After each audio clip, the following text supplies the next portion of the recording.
ब्राह्मण पत्नी, इसलिए तुम विषयों से मन हटा लो और भक्ति भाव से भगवान शंकर की इस परम पावन कथा को सुनो। परमात्मा शंकर इस कथा को सुनने से तुम्हारे चित्त की शुद्धि होगी और तुम्हें मोक्ष की प्राप्ति हो जाएगी। जो निर्मल चित्त से भगवान शिव के चरण विंदों का चिंतन करता है उसे एक ही जन्म में मुक्ति हो जाती है। मैं तुमसे सत्य सत्य कहता हूँ। सूत जी कहते हैं, शौनक, इतना कहकर श्रेष्ठ शिव भक्त ब्राह्मण चुप हो जाता है, उसका हृदय करुणा से आर्द्र हो जाता है। विश्व शुद्ध चित्त महात्मा भगवान शिव के ध्यान में मग्न हो गए।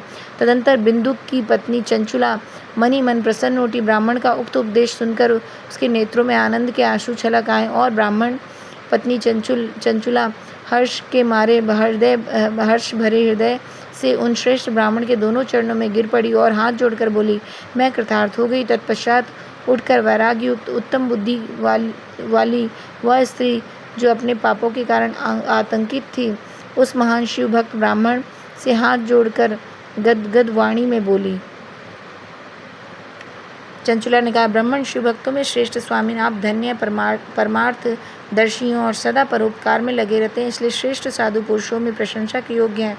साधु, मैं नरक के समुद्र में गिर रही हूँ, आप मेरा उद्धार कीजिए। पौराणिक अर्थ तत्व से संपन्न जिस सुंदर शिव पुराण की कथा को सुनकर मेरे मन में संपूर्ण विषयों से वैराग्य उत्पन्न हो गया, उसी शिव पुराण को सुनने के लिए मेरा मन इस समय बड़ी श्रद्धा हो रही है।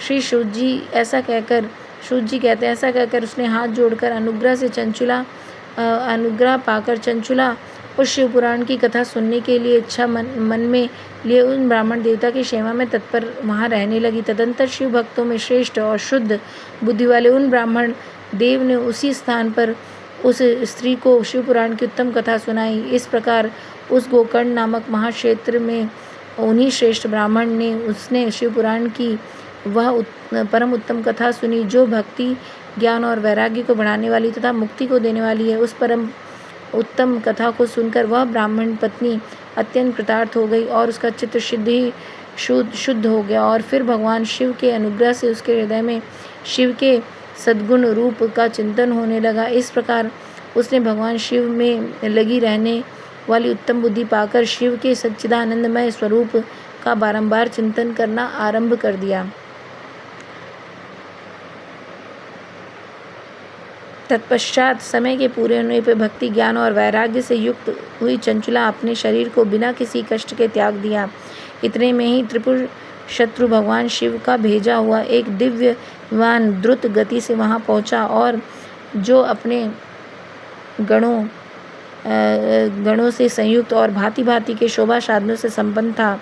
चंचुला उस विमान पर